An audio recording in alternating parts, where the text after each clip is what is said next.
ini adalah tampilan pergerakan dari saham Bumi Resources ya, my friends ya, Bumi ya. Ini saya tidak akan bahas teknikalnya, nanti biar Bapak Iwan saja yang akan membahas lebih detail. Tapi yang mau kita sampaikan di sini adalah, kalau my friends sering dengar pembahasan dari sisi fundamental, kita suka bilang tesisnya masih on track, belum ada perubahan.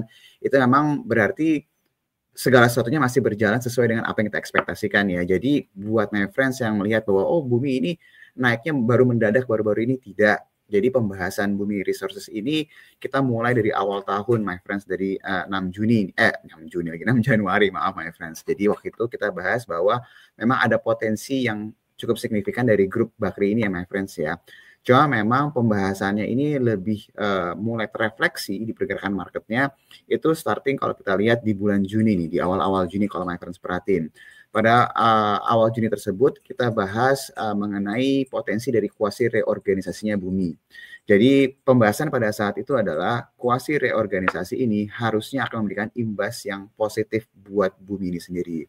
Nanti kalau misalnya my friends nonton archive-nya, sedikit recap-nya, intinya adalah ketika suatu saham itu melakukan corporate action, kuasi reorganisasi, yang selama ini ekuitasnya minus, itu bisa menjadi positif, emiten ini dia bisa ekspansi jauh lebih besar lagi, dan kalau toh pun mau membagikan dividen, itu bisa terlaksana my friends. Dan kalau buat my friends yang tanya, bisa sampai ke kuasi reorganisasi, misalnya ada emiten nih sekarang ekuitasnya negatif, besok saya mau kuasi, nggak bisa gitu. Jadi ini butuh steps-nya banyak, harus ada injek dana terlebih dahulu dan ada beberapa step berikutnya. Jadi butuh waktu beberapa tahun sampai terlihat tuh bottom line memang benar-benar membaik, pendapatan yang membaik, baru nanti dikasih izin dari pihak regulator. Jadi memang ini perjalanan panjang. Pada saat itu kita bilang bahwa efek dari kuasi reorganisasi ini butuh waktu yang lama. Tapi secara jangka panjang ini akan terefleksi ke kinerja fundamental Bumi Resources ini akan bagus ke depannya. Nah, terakhir pembahasan kita cukup intens itu ketika di September, my friends. Coba aja cek di tanggal 23-24 September. Kita bahas bahwa yang mau kita lihat sekarang katalisnya adalah dari sisi salah satu pemegang sahamnya Bumi Resources, yakni Chengdong, itu mengurangi posisinya, tapi saham Buminya ini tidak boleh turun. Coba aja nanti my friends cek. Tidak boleh turun harga sahamnya, tidak boleh turun likuiditasnya, justru malah kita berharap harga sahamnya naik dan likuiditasnya meningkat. Kenapa? Kalau ini terjadi tapi porsi Chengdongnya itu mengalami penurunan, itu adalah sinyal yang sangat baik sekali pada saat itu kita bahas. Kenapa? Artinya ada yang bersedia menampung atau bersedia menahan, nggak menahan sih ya, membeli di harga yang lebih tinggi, sedangkan Chengdongnya lagi terus melakukan penjualan, tapi ada yang menyerap. Jadi kalau kita bilang dari sisi momentum, itu sangat-sangat positif banget, my friends. Nah, berjalannya waktu sampai dengan kemarin, kenaikannya signifikan banget, tapi bukan tes, apa yang harus diperhatikan selanjutnya? Nah, ini yang kita mau coba kasih lihat nih, my friends. Jadi, setelah kita membahas mengenai berkurangnya jumlah kepemilikannya Chengdong, kita akan selalu memperhatikan perubahan dari sisi kepemilikan saham nih, my friends. Jadi ini data terakhir per 10 November. Sekali lagi saya ingatkan, ini data terakhir per 10 November. Kalau misalnya my friends perhatikan, untuk pemegang saham yang memiliki 5% atau lebih, di sini Chengdong, ada di sini my friends bisa lihat, bulan sebelumnya itu 9,1% dan bulan ini 8,7%. Tapi ingat ya, ini berdasarkan laporan per 10 November. Kita akan melihat, kita akan berekspektasi bahwa angka ini harusnya akan berkurang jauh lebih signifikan. Loh, dasarnya apa? Bisa berkurang secara signifikan.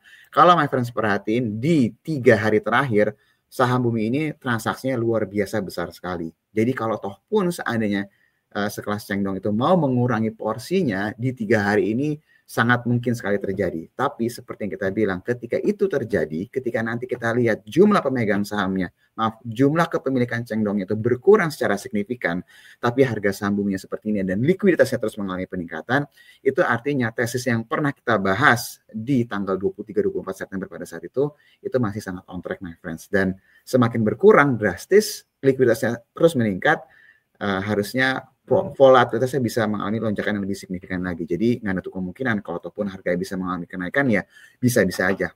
Tapi yang mau kita ingatkan di sini adalah buat yang baru bergabung atau yang baru beli sahamnya, jangan langsung tergesa-gesa, langsung berekspektasi besok langsung naik kencang. Ingat, pertama kali kita bahas saham Bumi ini di awal tahun, kita ngomong apa adanya, my friends ya. Itu nggak langsung naik, justru dari harga pada saat ini kita bahas di kisaran 120-an sempat turun, karena waktu itu sempat ya Maret April marketnya turun, sempat turun sampai 70-an harganya. Jadi fundamental itu terkadang butuh waktu yang cukup panjang my friends diminta tanda kutip harus lebih bersabar, tapi ketika bersabar harusnya return-nya akan jauh lebih besar. Itu untuk si bumi.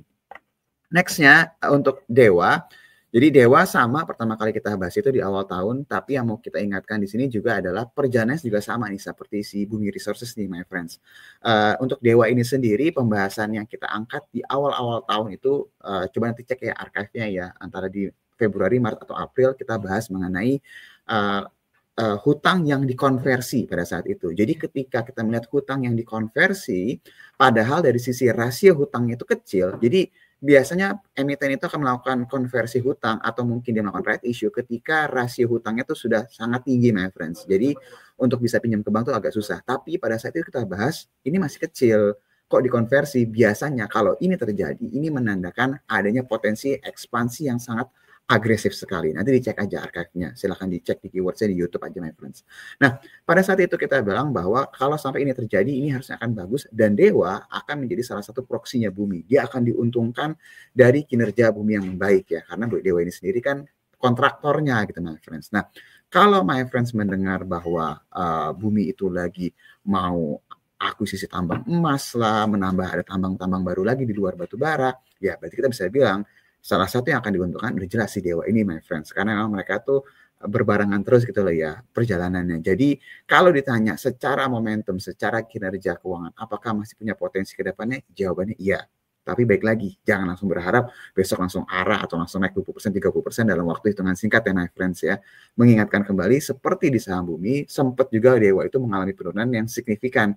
Habis kita bahas beberapa bulan kemudian sempat turun dari harga kisaran 100-an sampai turunnya di harga 80-an, my friends. Jadi baik lagi, kalau memang berpegang teguhnya sama fundamental, my friends harus agak lebih panjang time horizon-nya dan memang harus lebih bersabar mengikuti perubahan narasinya apakah on track atau tidak. Jadi baik lagi, untuk bumi dan dewa dari awal tahun kita bahas banyak narasi yang bertambah, sejauh ini semuanya masih on track.